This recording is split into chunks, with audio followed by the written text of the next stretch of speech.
2026년 지방직후급 해설 강의 시작하겠습니다. 1번 옳지 않은 것은 1번 주민등록 전입신고는 수리를 요하는 신고죠. 하지만 30일 이상 거주 목적이 있는지만 심사를 한다. 다른 목적은 심사하지 않는다. 부동산 투기나 지자체에 미치는 영향은 고려하지 않는다. 자, 선지 보면 주민등록 전입신고의 수리 여부를 심사하는 단계에서 당해 지방자치단체에 미치는 영향을 고려하여야 한다. 틀렸죠? 30일 이상 거주 목적만 심사를 한다. 다음 2번 착공신고 반려행위는 항고소송의 대상이 되죠. 건축법 관련 반려는 모두 처분이고 항고소송 가능하다 그랬죠. 건축신고 반려, 착공신고 반려, 준공신고 반려는 모두 처분이 맞다. 다음 3번 무허가 건물에는 음식점 영업신고가 불가하다. 이거 상식적이죠. 기출로 정말 자주 나오고. 다음 4번 인허가 의제 효과를 수반하는 건축신고는 수리를 요하는 신고가 맞죠. 인허가 의제 건축신고는 수리를 요하는 신고고, 앞에 아무것도 붙지 않은 그냥 건축신고는 수리를 요하지 않는 신고다. 그러면 수리를 요하는 신고, 수리를 요하지 않는 신고, 이 두 가지 간단하게 봅시다. 먼저 수리를 요하지 않는 신고 봅시다. 같은 말로는 자기완결적 신고라고도 부르고, 이 자기완결적 신고에 대한 반려는 처분이 아니다. 그러니까 항고소송으로 다툴 수 없는 거예요. 그리고 형식적 요건을 갖추었다면 실체적 사유로 수리를 거부할 수 없다. 자, 그러니까 형식적 요건, 서류를 잘 갖추어 내면 실체적 사유로 수리를 거부할 수 없다. 공익 목적에 부합하지 않는다. 이런 거를 이유로 해서 수리를 거부할 수 없다는 거예요. 자, 그런데 자기완결적 신고의 반려는 처분이 아니지만 예외적으로 건축신고 반려는 처분이다. 그래서 건축신고 반려가 시험에 많이 나와요. 그러면 수리를 요하는 신고는 뭐냐? 같은 말로 행위요건적 신고라고 부르고, 이 신고에 대한 반려는 처분이 맞다. 그러니까 항고소송으로 다툴 수 있는 거죠. 그리고 실체적 요건을 심사해서 수리를 거부할 수 있다. 그러니까 실체적 요건이란 거는 공익 목적에 부합하는지, 그리고 법령의 기준들을 실제로 충족하는지 심사해보고 충족되지 않으면 수리를 거부할 수 있는 거예요. 요거는 수리를 요하지 않는 신고랑 완전히 다르죠. 자, 하지만 적법한 신고가 있으면 법령에 없는 사유로 거부해서는 안 된다. 자, 법령에 있는 사유로 거부해야 되는 거예요.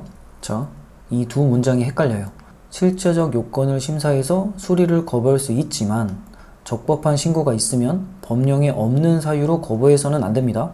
자, 그리고 수리를 요하는 신고의 예들, 수리를 요하지 않는 신고의 예들, 요것도 한 번씩 읽어보시고, 요것들도 기출에 나온 것만 적어둔 거예요. 그리고 한 가지 더 말씀드리면, 수리를 요하지 않는 신고는 형식적 요건을 갖추어서 신고를 하면 행정청이 수리를 하지 않더라도 수리가 된 것으로 보는 거예요. 그러니까 바로 영업을 할 수 있다. 요게 특이하죠? 자, 축산물 판매업의 형식적 요건을 잘 갖추어서 신고를 하면 수리를 기다릴 필요 없이 영업을 하면 되는 거예요. 이 내용을 머릿속에 강하게 넣어놓지 않으면 선지에서 읽었을 때 틀렸다는 생각이 들어요. 요 관련 기출을 풀어보고 잘 암기해 둡시다. 다음 2024년 소방직 문제인데, 이 문제를 풀어보면 아까 말씀드린 내용이 이해가 될 거예요. 자기완결적 신고에 대한 설명으로 옳지 않은 것은 1번 자기완결적 신고란 행정청의 일정한 사항을 통지함으로써 의무가 끝나는 신고로서 수리를 요하지 않으며 신고 그 자체로 법적 효과를 발생시킨다. 이게 맞다는 거예요. 그러니까 자기완결적 신고는 신고만 하면 법적 효과가 발생한다는 거죠. 자, 그리고 자기완결적 신고는 수리를 요하지 않기 때문에 행정청이 신고를 수리하거나 신고 필증을 교부하였다고 하더라도 이는 신고 사실을 확인하는 의미의 사실 행위에 불과하다. 이것도 맞다는 거예요. 그러니까 자기완결적 신고는 신고를 수리하거나 신고 필증을 교부하는 게 사실 행위다. 요거랑 대비되는 게 법률 행위죠. 차이가 뭐예요? 법률 효과를 발생시키냐 발생시키지 않냐죠. 사실 행위는 법률 효과를 발생시키지 않는다는 거고, 이 신고를 수리하거나 신고 필증을 교부함으로써 어떤 법률 효과가 발생하지 않는다. 이미 신고를 해서 그게 접수가 되면 이미 수리가 된 것으로 본다는 거예요. 이제 제 말이 이해가 되죠? 이 내용을 머릿속에 강하게 넣지 않으면 1번, 2번 선지 같은 게 헷갈려요. 아니, 신고만 하면 이 정도로 효과가 발생해? 이런 생각이 들 수 있는데 그게 맞다.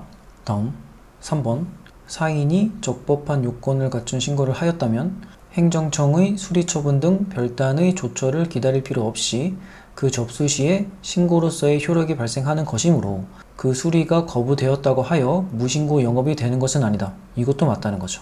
자, 같은 내용 계속 하고 있죠. 접수 시에 신고로서의 효력이 발생한다. 이게 맞다. 다음 자기 완결적 신고에 대해서는 행정기본법에서 규정하고 있다. 이게 틀렸죠. 이게 어려울 수 있어요. 행정기본법이 아니라 행정절차법에 규정되어 있다. 요거는 암기하고 있어야 돼요. 자주 나오는 거예요. 자, 다음